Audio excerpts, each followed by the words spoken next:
The Echo from the Void, Unmasking the Origin of the Bloop. The Hook. The year is 1997. Deep beneath the surface of the South Pacific, a network of classified underwater microphones suddenly vibrates with a sound that defies explanation. It is a massive, low-frequency bloop that lasts for about a minute. The sensors, originally designed to track Soviet submarines, pick up the signal from over 3,000 miles apart. The sheer scale of the sound suggests something impossible, a creature so large it would dwarf the blue whale, a biological titan moving through the lightless depths of the abyss. For a moment, the world wonders if we have finally heard the voice of a god. The introduction. The ocean remains the final frontier of our planet, a vast and crushing darkness that holds secrets older than humanity.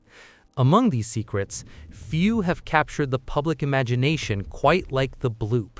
For years, cryptozoologists and enthusiasts pointed to this sound as definitive proof of the existence of a massive, undiscovered sea creature, perhaps something akin to Lovecraft's Cthulhu, dwelling near the very coordinates where the sound was recorded.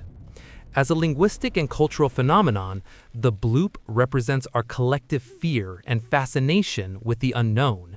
We want there to be monsters in the deep. We want to believe that there are giants still hidden from the reach of modern satellites.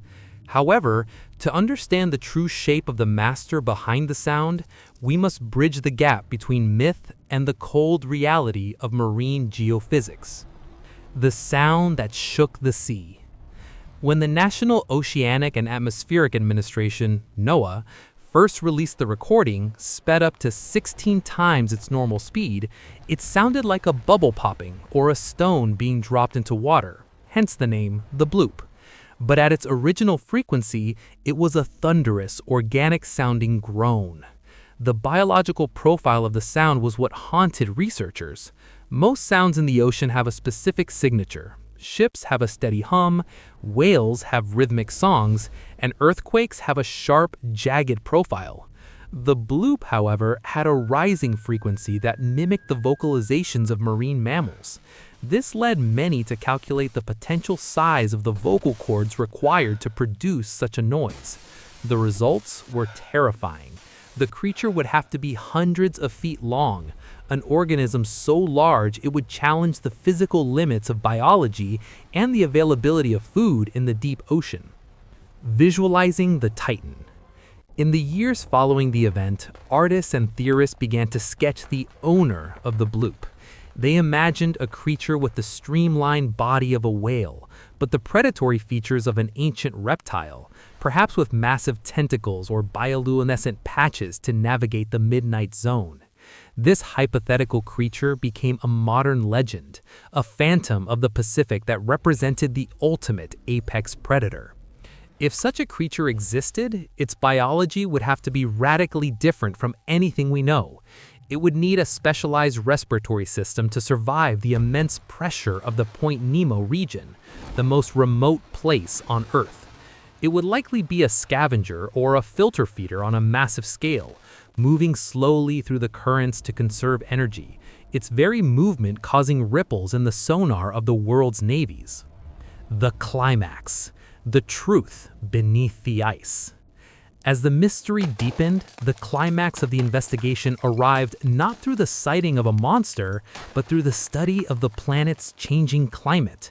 Scientists began to compare the bloop to other sounds recorded in the Southern Ocean near Antarctica. They found a match. The master of the bloop was not a creature of flesh and bone, but a titan of ice. The sound was identified as an icequake, the massive cracking and calving of a giant iceberg as it breaks away from the Antarctic ice sheet.